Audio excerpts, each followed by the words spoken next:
Hi friends, കേന്ദ്രയുടെ ഒരു വിജ്ഞാപനമാണ് discuss ചെയ്യുന്നത്. അപ്പോൾ ഡിപ്പാർട്ട്മെൻറ്റ് ഓഫ് അറ്റോമിക് എനർജിയുടെ ബ്രാഞ്ച് ആയിട്ടുള്ള അല്ലെങ്കിൽ അതിൻ്റെ കീഴിൽ പ്രവർത്തിക്കുന്ന directorate of construction service and estate management എന്ന് പറയുന്ന ഒരു ബ്രാഞ്ചിലേക്കാണ് വിളിച്ചിരിക്കുന്നത്. അപ്പോൾ ഇത് ഓഫ്ലൈൻ ആയിട്ടാണ് നമ്മൾ അപേക്ഷ സമർപ്പിക്കേണ്ടത്. അപ്പോൾ അത് അപേക്ഷിക്കേണ്ട അവസാന തീയതി 29/4/2022 ടെക്നിക്കൽ ഓഫീസർ, അതുപോലെ സയന്റിഫിക് അസിസ്റ്റന്റ്, ടെക്നീഷ്യൻ തുടങ്ങിയിട്ടുള്ള പോസ്റ്റിലേക്കാണ് വിളിച്ചിരിക്കുന്നത്. അപ്പോൾ ആദ്യമായിട്ട് നമുക്ക് ടെക്നിക്കൽ ഓഫീസർ എന്നുള്ള പോസ്റ്റ് നോക്കാം. ടെക്നിക്കൽ ഓഫീസറിന്റെ ആ ഒരു പേ മാട്രിക്സ് ഇവിടെ കൊടുത്തിട്ടുണ്ടെങ്കിൽ ചെക്ക് ചെയ്യാവുന്നതാണ്. അതുപോലെ ഇതിന്റെ സ്റ്റാർട്ടിംഗ് 56,100 രൂപ പ്ലസ് നമുക്ക് മറ്റു DA മറ്റു അലവൻസും കാര്യങ്ങളൊക്കെ ഉണ്ടായിരിക്കും. ഇതിൽ വിളിച്ചിരിക്കുന്ന ടോട്ടൽ പോസ്റ്റ് 3 പോസ്റ്റാണ്. അതിൽ SCക്ക് 1 OBCക്ക് 2 അങ്ങനെയാണ് പോസ്റ്റ് വന്നിരിക്കുന്നത്. അപ്പോൾ ഇതിൻ്റെ ടെക്നിക്കൽ ഓഫീസർ 2 ബ്രാഞ്ചസ് വിളിച്ചിട്ടുണ്ട്. ഒന്ന് സിവിലും വിളിച്ചിട്ടുണ്ട്, മെക്കാനിക്കലും വിളിച്ചിട്ടുണ്ട്. ഇതിൻ്റെ ക്വാളിഫിക്കേഷൻ എന്ന് വെച്ചാൽ BE അല്ലെങ്കിൽ B.Tech ആണ്. അപ്പോൾ ഈ ഒരു ഫീൽഡിൽ, അതായത് സിവിൽ ആണെങ്കിൽ സിവിൽ എഞ്ചിനീയറിംഗിൽ BE B.Tech ഉള്ളവർക്ക് അപേക്ഷിക്കാം.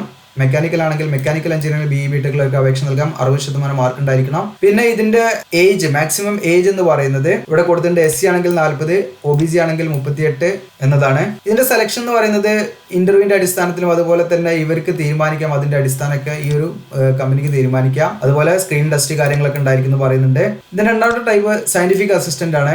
ഇതിന്റെ സ്റ്റാർട്ടിംഗ് നമുക്ക് 35,400 പ്ലസ് DA മറ്റ് അലവൻസ് ഉണ്ടായിരിക്കും. ടോട്ടൽ വേക്കൻസി 10 വേക്കൻസിയാണ് വന്നിരിക്കുന്നത്. STക്ക് 2, OBCക്ക് 3, EWCന് 1, ജനറലിന് 4 ഇങ്ങനെയാണ് വന്നിരിക്കുന്നത്.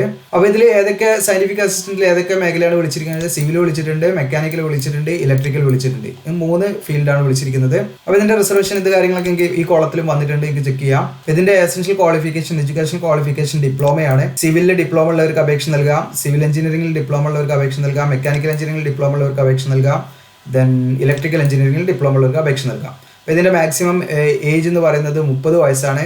മറ്റ് OBC ആണെങ്കിൽ 3 വർഷം, SC/ST ആണെങ്കിൽ 5 വർഷവും ഏജ് റിലാക്സേഷൻ ഉണ്ടായിരിക്കും. അതൊക്കെ ഇവിടെ കോളം വൈസ് ആയിട്ടാണ് സെപ്പറേറ്റ് ആയിട്ട് കൊടുത്തിട്ടുണ്ടെങ്കിൽ ചെക്ക് ചെയ്യാം. ഇതിന്റെ സെലക്ഷൻ പ്രൊസീജിയറും പേഴ്സണൽ ഇന്റർവ്യൂവും അതുപോലെ മൾട്ടിപ്പിൾ ചോയ്സ് ക്വസ്റ്റ്യൻ അടിസ്ഥാനത്തിലൊക്കെ സ്ക്രീൻ ടെസ്റ്റ് കാര്യങ്ങളൊക്കെ ഉണ്ടായിരിക്കും എന്ന് പറയുന്നുണ്ട്. ദെൻ മൂന്നാമത്തെ ടൈപ്പ് ടെക്നീഷ്യൻ ആണ്. ടെക്നീഷ്യന്റെ ആ ഒരു നമുക്ക് സ്റ്റാർട്ടിംഗ് ലഭിക്കുന്ന 21,700 പ്ലസ് മറ്റ് അലവൻസും കാര്യങ്ങളൊക്കെ ഉണ്ടായിരിക്കും. ടോട്ടൽ പോസ്റ്റ് വന്നിരിക്കുന്നത് 20 പോസ്റ്റാണ് വന്നിരിക്കുന്നത്. STക്ക് 3, OBC 8, EWC 2, ജനറലിന് 7 ട്രേഡാണ് വിളിച്ചിരിക്കുന്നത്. നോക്കാം. ഇവിടെ ടെക്നീഷ്യനിൽ പ്ലംബിംഗ് വിളിച്ചിട്ടുണ്ട്, കാർപ്പൻട്രി വിളിച്ചിട്ടുണ്ട്, മേസണറി വിളിച്ചിട്ടുണ്ട്, ഫിറ്റർ വിളിച്ചിട്ടുണ്ട്, ദെൻ എയർ കണ്ടീഷനിങ് വിളിച്ചിട്ടുണ്ട്, ഇലക്ട്രിക്കൽ വിളിച്ചിട്ടുണ്ട്. അപ്പോൾ ഓരോന്നിൻ്റെയും വേക്കൻസി ഇവിടെ കൊടുത്തിട്ടുണ്ട്, നിങ്ങൾക്ക് ചെക്ക് ചെയ്യാവുന്നതാണ്. അപ്പോൾ ഇതിൻ്റെ അടിസ്ഥാനപരമായുള്ള ക്വാളിഫിക്കേഷൻ എന്ന് വെച്ചാൽ 60% മാർക്കോടുകൂടിയുള്ള SSLCയും അതത് ട്രേഡിലുള്ള ITIയുമാണ്. അപ്പോൾ ട്രേഡ് സർട്ടിഫിക്കറ്റ്, അത് ട്രേഡിലെ ട്രേഡ് സർട്ടിഫിക്കറ്റും SSLCയിൽ 60% മാർക്കുണ്ട്, നിങ്ങൾക്ക് അപേക്ഷ നൽകാം. ഇതിൻ്റെ മാക്സിമം ഏജ് എന്ന് പറയുന്നത് 25 വയസ്സാണ്. OBCക്ക് 3 വർഷവും, SC/STക്ക് 5 വർഷവും, അതോടൊപ്പം PWD കാൻഡിഡേറ്റ്സ് ആണെങ്കിൽ അവർക്ക് 10 വർഷം മുതൽ 15 വർഷം വരെ ഏജ് റിലാക്സേഷൻ ഉണ്ടായിരിക്കും എന്ന് പറയുന്നുണ്ട്. അപ്പോൾ അതൊക്കെ കോളം വൈസ് ആയിട്ടാണ് ഇവിടെ കൊടുത്തിട്ടുണ്ട്, നിങ്ങൾക്ക് അത് ചെക്ക് ചെയ്യാം. ഇനി ഇതിന്റെ സെലക്ഷൻ പ്രൊസീജിയർ ഇവിടെ പറയുന്നുണ്ട്. പ്രിലിമിനറി ടെസ്റ്റും അഡ്വാൻസ്ഡ് ടെസ്റ്റും ഉണ്ടായിരിക്കും. അത് കഴിഞ്ഞിട്ട് ട്രേഡ് സ്കിൽ ടെസ്റ്റ് ആണ് ഉണ്ടായിരിക്കുക എന്നുള്ള കാര്യം പറയുന്നുണ്ട്. പിന്നെ ഇതിന്റെ അപേക്ഷാ ഫീസാണ്. അപേക്ഷാ ഫീസ് എന്ന് പറയുന്നത് DD എടുത്തിട്ടാണ് നമ്മൾ അപേക്ഷാ ഫീസ് അടക്കേണ്ടത്. ആരുടെ പേരിലാണ് DD എടുക്കുന്നത് ഇവിടെ കൊടുത്തിട്ടുണ്ട്. പേ ആൻഡ് അക്കൗണ്ട്സ് ഓഫീസർ എന്ന് പറഞ്ഞിട്ട് DCSEM എന്ന് പറയുന്ന ഈ ഒരു ഇവിടെ ഇൻവെർട്ടർ കോമൽ അടയാളപ്പെടുത്തിയിട്ടുണ്ട്. ഈ ഒരു നെയിമിലാണ് നമ്മൾ DD എടുക്കേണ്ടത്. മുംബൈയിൽ മാറാവുന്ന DD ആണ് നമ്മൾ എടുക്കേണ്ടത്. അതിന്റെ പോസ്റ്റ് വൈസ് ആയിട്ടുള്ള, അതായത് പോസ്റ്റ് കോഡ് ഇവിടെ കൊടുത്തിട്ടുണ്ട്. കോഡിന്റെ അടിസ്ഥാനമാക്കിയുള്ള ഫീ എത്രയാണെന്ന് ഇവിടെ കൊടുത്തിട്ടുണ്ട്. 1 to 5 പോസ്റ്റ് കോഡിൽ വരുന്നത് 500 രൂപയും, 3 to 5 300 രൂപയും, 6 to 11 250 രൂപയാണ് ഫീ വരുന്നത്.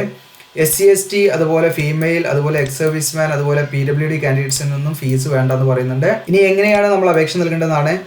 നമ്മൾ ഓഫ്ലൈൻ ആയിട്ടാണ് അപേക്ഷ നൽകേണ്ടത്. അതായത് നമ്മൾ നല്ല ക്വാളിറ്റിയുള്ള A4 സൈസ് പ്ലെയിൻ പേപ്പറിലാണ് നമ്മൾ അപേക്ഷ സമർപ്പിക്കേണ്ടത്. അപേക്ഷയുടെ ഫോർമാറ്റ് ഈ ഒരു PDF-ന്റെ കൂടെ ഉണ്ട്.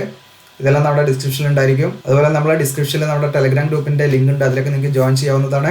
അപ്പോൾ ഈ അപേക്ഷ സമർപ്പിക്കുന്ന ഈ ഒരു ഘട്ടത്തിൽ നമ്മൾ ജസ്റ്റ് അപേക്ഷ ഫോം മാത്രം നമ്മൾ ഫില്ല് ചെയ്ത് അയച്ചു കൊടുത്താൽ മതി. അതായത് മറ്റു ഡോക്യുമെന്റ്സും കാര്യങ്ങളൊന്നും ഇതിന്റെ കൂടെ നമ്മൾ അപേക്ഷയോടൊപ്പം സമർപ്പിക്കേണ്ടതില്ല എന്ന് പറയുന്നുണ്ട്. ഇനി അപേക്ഷ സമർപ്പിക്കുന്ന സമയത്ത് നമ്മളുടെ ആ ഒരു എൻവലപ്പിന്റെ മുകളിൽ നമ്മൾ അപേക്ഷ ഏത് പോസ്റ്റിനാണ് നമ്മൾ അപേക്ഷിക്കുന്നതെന്നും ആ പോസ്റ്റ് കോഡും നമ്മൾ അതിൽ മെൻഷൻ ചെയ്യണം. ഇത് അപേക്ഷ അയക്കേണ്ട അഡ്രസ്സ് ഇവിടെ വ്യക്തമായിട്ട് കൊടുത്തിട്ടുണ്ട്. ഈ അഡ്രസ്സിലേക്കാണ് നമ്മൾ അപേക്ഷ പോസ്റ്റലായിട്ട് അയക്കേണ്ടതെന്ന് പറയുന്നുണ്ട്. ഇനി നിങ്ങൾക്ക് ഒന്നിൽ കൂടുതൽ അപേക്ഷ സമർപ്പിക്കണമെങ്കിൽ അത് സെപ്പറേറ്റ് ആയിട്ട് നിങ്ങൾ അപേക്ഷ സമർപ്പിക്കണമെന്ന് പറയുന്നുണ്ട്. പിന്നെ അപേക്ഷ സമർപ്പിക്കുന്നത് നമ്മൾ ശ്രദ്ധിക്കേണ്ട കാര്യം, ഒരു ഫോട്ടോഗ്രാഫ് നമ്മൾ അതിൽ ഒട്ടിക്കണം. അപേക്ഷയിൽ നമ്മളൊരു ഫോട്ടോഗ്രാഫ് ഒട്ടിക്കണം. ഫോട്ടോഗ്രാഫിന്റെ പ്രത്യേകത എന്ന് വെച്ചാൽ നമ്മളുടെ പേരും ഡേറ്റും അതിൽ പ്രിന്റ് ചെയ്യണം. ആ രീതിയിലായിരിക്കണം നമ്മൾ ഫോട്ടോഗ്രാഫ് പേസ്റ്റ് ചെയ്യേണ്ടത്.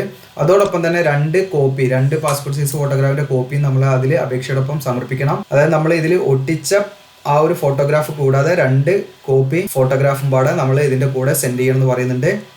പിന്നെ കുറച്ച് ജനറൽ കണ്ടീഷൻ കാര്യങ്ങളൊക്കെ കൂടെ ചെക്ക് ചെയ്യാം. പിന്നെ അതുപോലെ തന്നെ നമ്മുടെ സ്ക്രീനിങ് ടെസ്റ്റ്, റിട്ടൺ ടെസ്റ്റ് ഇങ്ങനെയുള്ള കാര്യങ്ങളൊക്കെ നമ്മളുടെ പേഴ്സണൽ ഇൻ്റർവ്യൂ കാര്യങ്ങൾ, അതുപോലെ സ്കിൽ ടെസ്റ്റ്, ഈ സമയത്തൊക്കെ നമ്മൾ എല്ലാ സർട്ടിഫിക്കറ്റിൻ്റെ സെൽഫ് അറ്റസ്റ്റഡ് കോപ്പീസ് നമ്മൾ കൊണ്ടുപോകണം എന്ന് പറയുന്നുണ്ട്. അതൊക്കെ നിങ്ങൾക്ക് ഇവിടെ കൊടുത്തിട്ട് നിങ്ങൾക്ക് വായിച്ച് നോക്കാവുന്നതാണ്.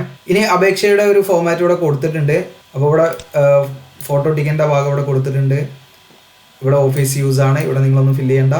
അപ്പോൾ ഇത് നല്ല ക്വാളിറ്റിയുള്ള A4 സൈസിലേക്ക് പ്രിൻ്റ് എടുത്തിട്ട് നിങ്ങൾക്ക് ഇത് ഉപയോഗിക്കാവുന്നതാണ്. അപ്പോൾ ഇവിടെ നമ്മൾ എടുക്കുന്ന ഡിഗ്രിയുടെ ഡീറ്റെയിൽസും കാര്യങ്ങളൊക്കെ ഇവിടെ ഫില്ല് ചെയ്യേണ്ടതൊക്കെ ഫില്ല് ചെയ്യുക. പിന്നെ മറ്റു കമ്മ്യൂണിറ്റി സർട്ടിഫിക്കറ്റ് കാര്യങ്ങളൊക്കെ വേണമെങ്കിൽ അതിൻ്റെ ഫോമാറ്റും കാര്യങ്ങളൊക്കെ ഇതിൽ ഉണ്ട്. അപ്പോൾ ഇത് നമ്മുടെ ഡിസ്ക്രിപ്ഷൻ ഉണ്ടായിരിക്കും. അപ്പോൾ നമ്മുടെ വീഡിയോ നിങ്ങൾക്ക് ഉപകാരപ്രദം തോന്നിയത് മറ്റുള്ളവരിലേക്ക് ഷെയർ ചെയ്യാം.